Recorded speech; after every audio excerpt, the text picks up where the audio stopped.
And final question on the default mode network. It's made up of these things we call priors, right, which are things we've learned over time, patterns of behavior, neurological patterns within our brain as well, which could be addictions or negative patterns. So how does the psychedelic experience and the dampening of the default mode network then allow people this unique ability to overcome big addictions or past traumas in their life? What is going on there?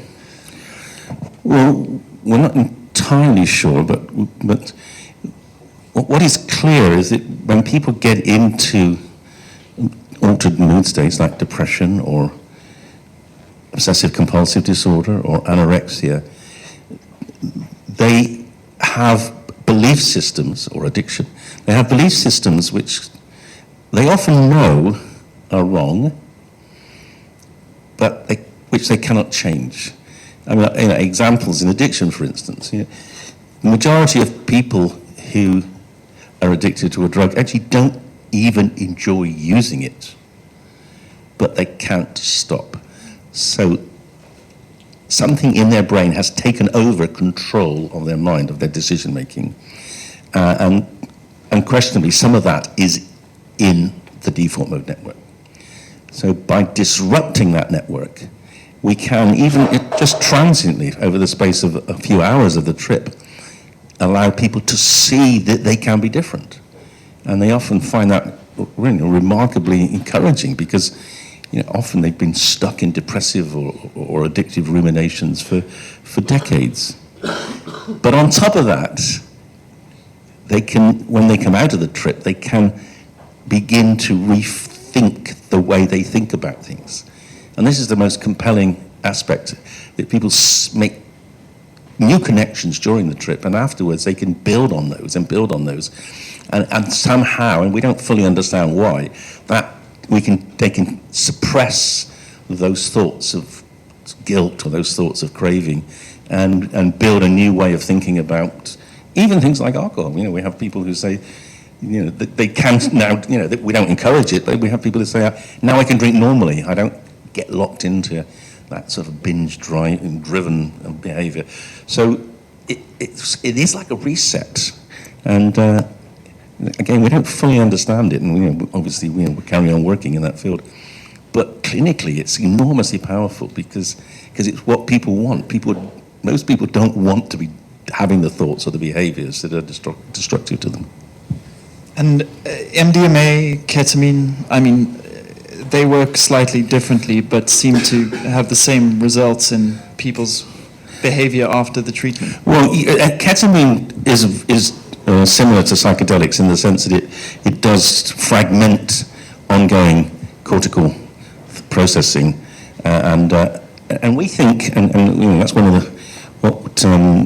of the reasons I'm working with this company, Awaken, is because we're using psychotherapy with ketamine. Up till now, people have generally said that use ketamine as like what we used to call it liquid ECT, rather than giving people a fit, you gave them a shot of ketamine. But that was missing a trick, and we think that you can get more value out of ketamine if you help people talk about and work with the experiences and the new insights they get under ketamine. MDMA is different. MDMA works in a completely different part of the brain. It works on a different set of serotonin receptors. And to be honest, we don't fully understand quite how MDMA produces such great therapeutic benefit. Up till now, we've thought that it was working in a quite a simplistic way of actually allowing people to, what we call extinguish, to relive the trauma. Mostly with trauma disorders, normally the psychological process or psychological treatment is get people to, in a safe environment, relive the trauma. The emotion then surges back, and you hold the emotion for long enough till your brain gets bored with it, what we call extinguishes it. And very often people can't sustain that. If you ask people to relive a trauma, which is very traumatic, they can be completely overwhelmed by the emotion, and they might faint, dissociate, they might run out of the room, so they don't engage in the therapy. Up till now, we've tended to think, and this is the MAPS approach, we use the MDMA to allow them to stay in the therapy, so they get mastery over the emotion. You'll never forget the event, But PTSD is a problem not of a memory, not the memory of the event, but the emotions that come with the memory. So extinguish the emotions, and then you can talk about the trauma in a rational way and not be disturbed by it. But I'm beginning to wonder whether there might be some extra value of MDMA that we don't fully understand, which might actually again begin to. I mean, for instance, no one has looked yet at whether MDMA changes the function of the default mode network in people with PTSD in the long term. Why not? Well, because there's no funding to do it. MAPS tried, but they didn't have enough money. So there are still a lot of unanswered questions. But you have done brain scans with people under psilocybin, LSD, MDMA as well, and they're all quite similar, aren't they? No, the MDMA is quite different. Now, the MDMA is limbic. The MDMA suppresses the amygdala and hippocampus. It suppresses the emotional circuit, whereas psychedelics disrupt the cortical circuit. So they're actually, fundamentally different in terms of the neuroanatomy. And so it's staying on MDMA just for a little bit, the amygdala, which controls our fight and flight response, our fear, the dampening of that is allowing people to relive past traumas, to make new connections between maybe memories, as I believe it also stimulates the hippocampus a lot as well, and which is responsible for our memory, right? So I guess my question is this the drug having an effect? How much of it is the drug? How much of it is the therapy with the drug? Because you're talking about reliving and making sense of past trauma, but then we're also talking about these neurological benefits as well of the. Yeah, well, the current thinking with MDMA is that you do need both. You do need to have the drug, and you do need to have the activation of the memories, and you do need to have the presence of therapists to help you stay in the zone, so to speak, so you can extinguish the emotions. But as I was sort of touching on earlier, I think that more happens. Now, I think the very process of re-evaluating and remembering things that have traumatized you allows you to think about them differently. So a lot of the problem in mental illness particularly is that whether it's depression or whether it's PTSD, a lot of the effort, a lot of the stress, the distress is your brain trying to not go where you don't want to go. You're trying to suppress the memories, and that's hard work. If you have to continually suppress something that's trying to disrupt your thinking, like being traumatized, it becomes very wearing. And just remember, half of people who are traumatized end up with depression, and only half end up with PTSD. So they're sort of kind of cellmates in a way.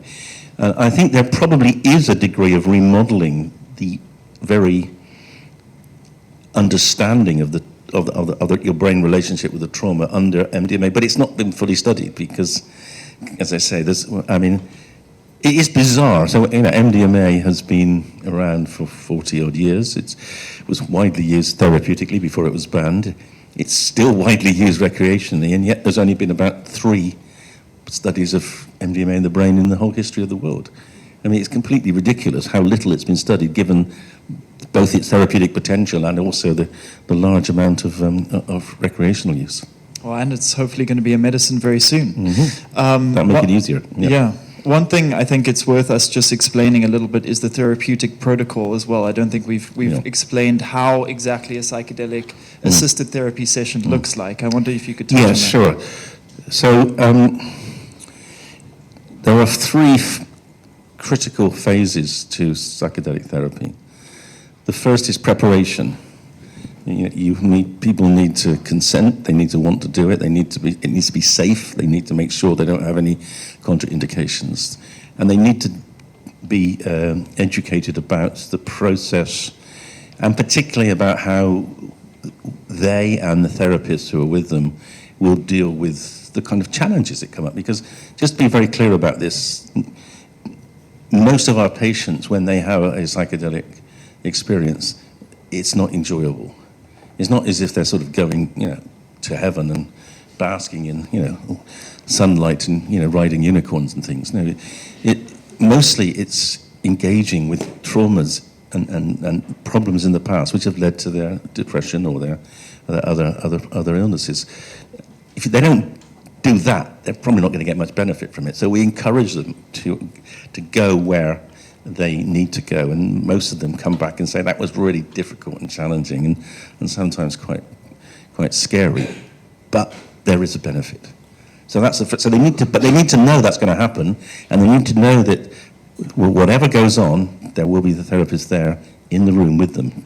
So that's the next day. So the trip day, the same therapists who've educated them and got their confidence and got their approval and also an agreement, for instance, they might hold their hand if they get distressed, etc.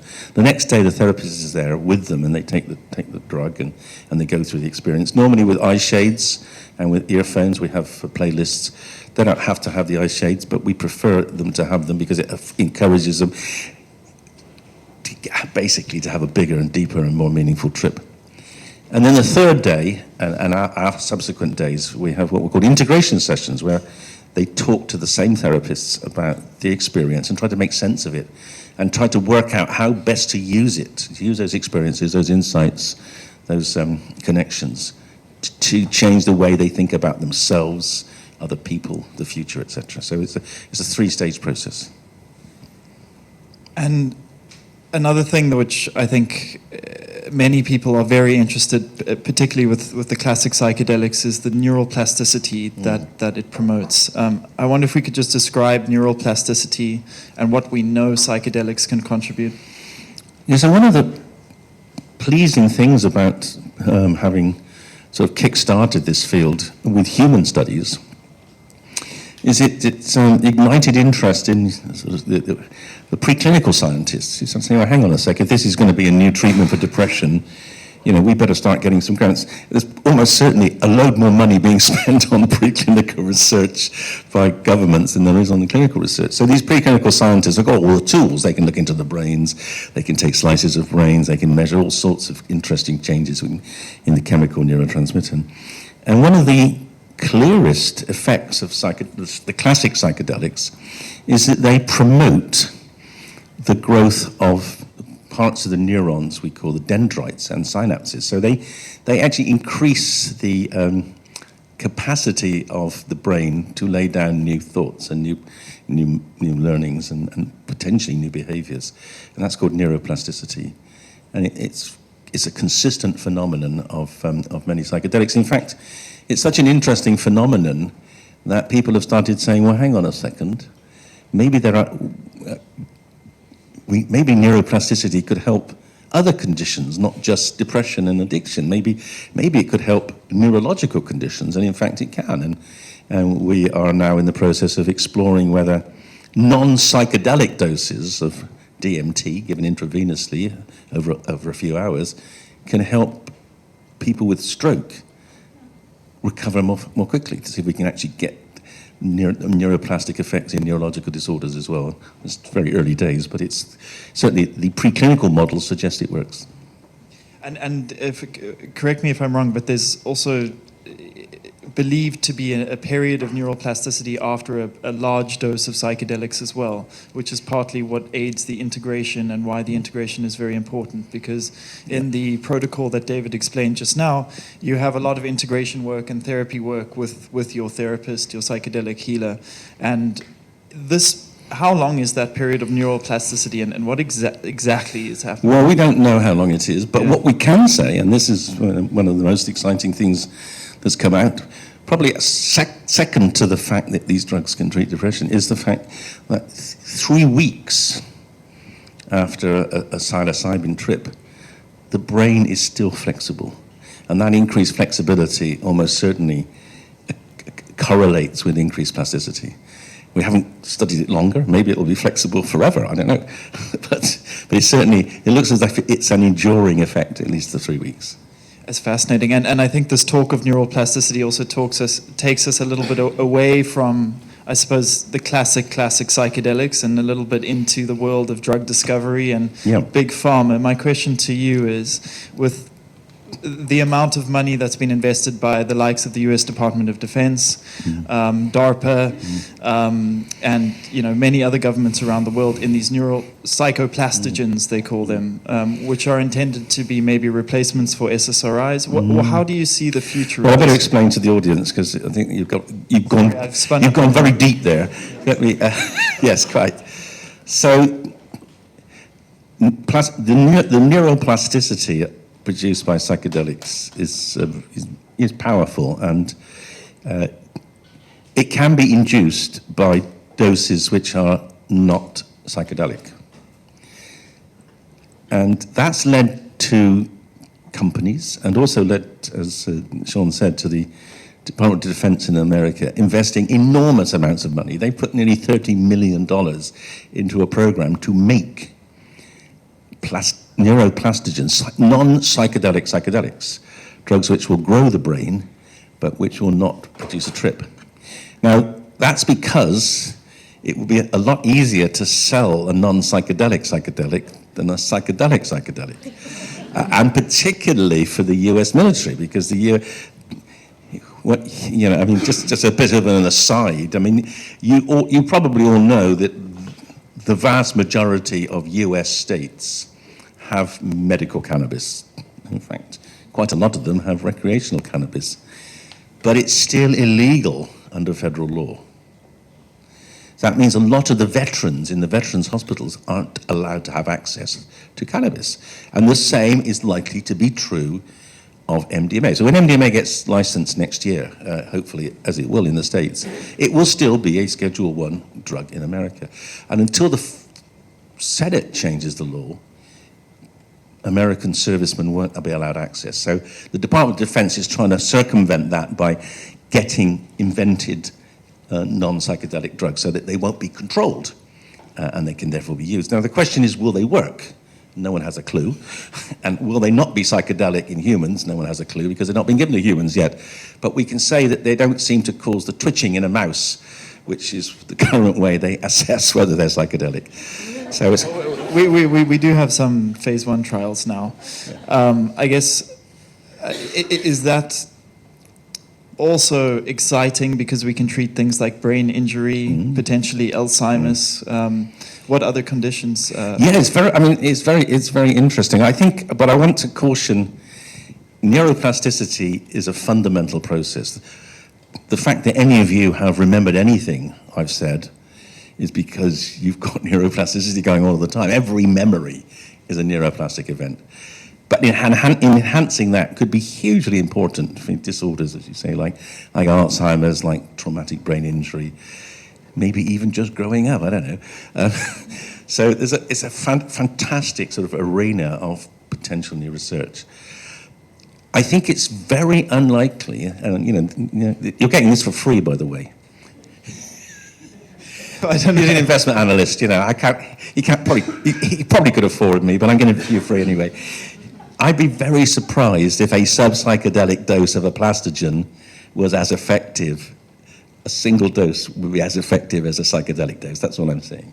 So my next question, microdosing, is that, you've been very clear in your book, as has many people in your team at Imperial, that microdosing is very unclear and seems to be very much down to the expectation that people have before they take the microdose. Is that your take, or do you think there's something more there? Well, I'm a bit more sympathetic to microdosing than perhaps some people in my team. Microdosing works if you believe you're taking it. It doesn't matter whether it's placebo or not, but if you believe in it, it works. Yeah, it's kind of a bit like religion, really, isn't it? And that's very powerful. That's changed the world in many ways. There haven't been proper microdosing studies. Why not? Because the drug's illegal and it's almost impossible to do the studies in a way which is cost-effective. So I'm open-minded. But microdosing, again, isn't like psychedelic dose. Microdosing means generally 1 or 2 doses a week for many, many weeks. I think it's plausible that microdosing over time might well produce some kind of positive effect on mood. One of the areas I'm quite interested in is the idea that maybe after a trip, suppose you're depressed and you lift your depression with a psychedelic trip, maybe microdosing could keep you well. could maintain wellness better than nothing. So, I just think we need to study it more. But it's, until we reschedule the drugs, it's so difficult to study. On that note, you have one of the most incredible stories out of anyone, I think, in the psychedelic space. I don't know if anyone's ever had a TV channel sponsor a psychedelic drug trial, which is what David did in 2011. Channel 4 sponsored a ecstasy trial, which David ran, which was very exciting. I guess my question now, David, is we've touched on a lot of the psychedelic stuff, but the personal stuff. What is this drive in you, where you've put your own personal neck on the line, you've put your reputation on the line, you've been sacked from a government position, all because of the name of truth? What is it that's driving this desire? That's a really interesting question. I think I've always thought, I'm very British. I believe in fair play. It's absolutely. It's difficult to confront, the sort of dishonesty in life. I just share a couple of anecdotes. I at the very first time I became exercised by injustice was, and I bet there's no one in the room that even remembers it, but not even you, Edward. So I think it was probably 1960, the war in Congo. I was watching for the first time, seeing on TV kids starving to death. And I was at junior school, and I thought, got to raise some money to, through the Save the Children Fund to see if we could stop these kids starving to death. So I set up, I didn't sell, I just organised a bring and buy sale. I've just always wanted to confront stupidity, injustice, irrationality. There's a wonderful anecdote that my father told me. So I guess I was about 14, and he went to the school. He talked to the teachers, the usual sort of, the termly or the annual feedback. And he came back and I said, "How did it go, Dad?" And he said, "Well, the French teacher said, you're never going to be the British ambassador to Paris." And I said, "God, is my French that bad?" He said, No, your French is okay, but your diplomacy skills are zero." I've always been prepared to sort of take, to get out there and put it on the chin. I think it probably, to be honest, comes from the fact that I was quite well nurtured. I wasn't criticised. Parents tended to be supportive of me. However far I was going to fall, they were probably going to drag me back. So, it wasn't, less to lose, I suppose. I don't know.